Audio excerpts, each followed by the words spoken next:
Hello, Mitch.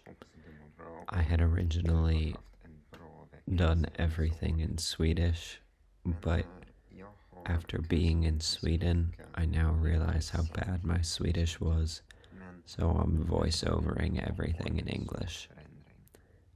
All I was gonna say is that my intro maybe isn't as interesting as yours, but it shows a big change, and that is, naturally, that I cut my hair and I've lost the mullet.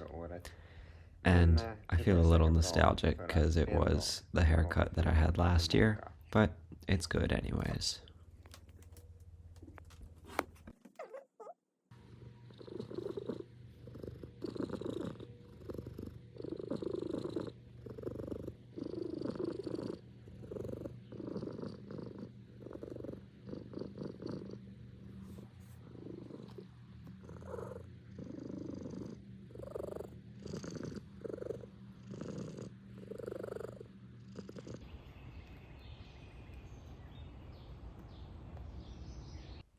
I took an absolutely beautiful walk through the woods and was able to see all sorts of things.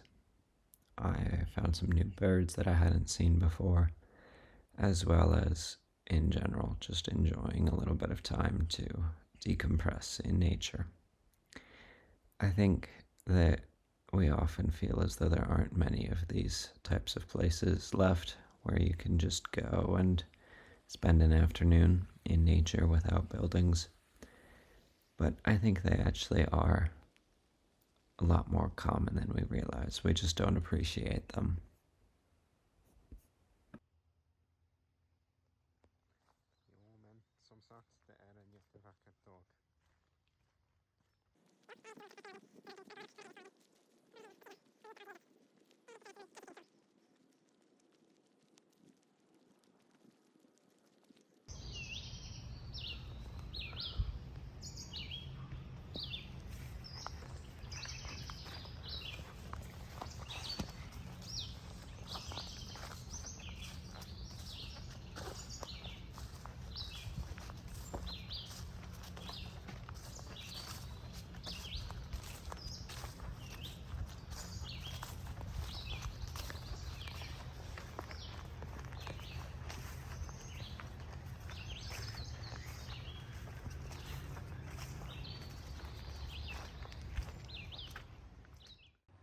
I think I've begun to notice something else, which is that, online we see all these beautiful, gorgeous places with these hills and mountains and valleys and river and plains and stuff like that.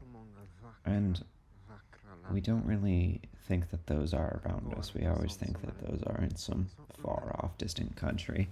And that may be true to some degree, but I also think that they are kind of all around us. We just become so familiar with them that they lose a bit of their magic, at least until you get a chance to see them in a different light. And I think that maybe that answers your question a bit as well, as to why we're so much more comfortable being stuck in the past. And I think it's just that it may not have that magic of the present or the future, but at the very least, we're comfortable with it. We know it, we're familiar with it, and you can't be surprised by what's already happened. You can be surprised with consequences of it, but it's more comforting. And this here is my cat, Emma. She's very cute. We all like her. She's not the brightest.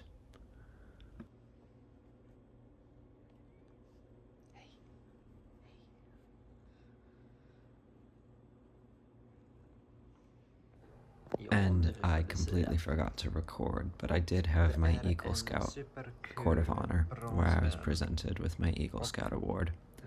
And this bronze eagle here, which is, yes, indeed, life size, pretty much, a little smaller, was my great grandpa's. And he wished that the next Eagle Scout in the family would receive it, and so that was me. Well, these two bags here are the only things that I'm taking with me to Sweden. I've got mostly clothes in this one, and mostly books in that one. So I leave in a couple of hours and I feel pretty ready.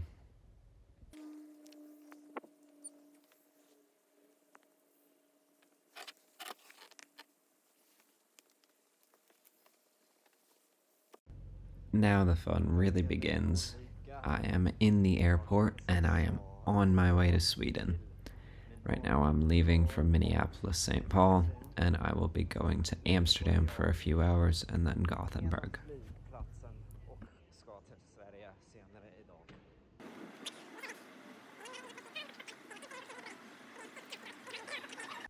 And that's that. I just made it to Sweden yesterday night, and now I'm eating some breakfast. It was kind of a long flight, but I'm here now, and I think after I finish eating my sandwich and yogurt and stuff, I will go on a bit of a morning walk.